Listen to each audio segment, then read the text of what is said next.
Let's make cashew milk.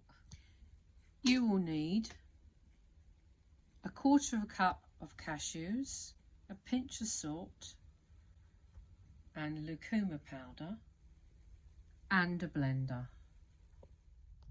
A heaped spoon of lucuma powder. Some good water, filtered or spring. Blend until warm. Probably a good idea to turn it on first. You should end up with something like this. Very creamy.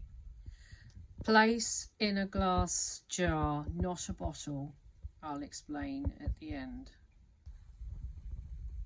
Just put a little bit more water in the blender, turn it on, pour the excess in the jar.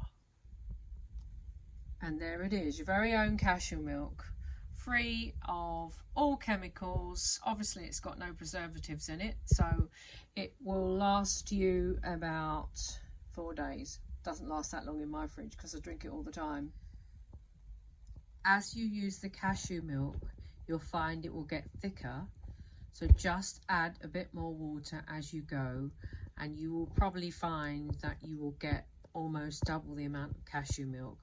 Just check the consistency. Place the cashew milk in the fridge.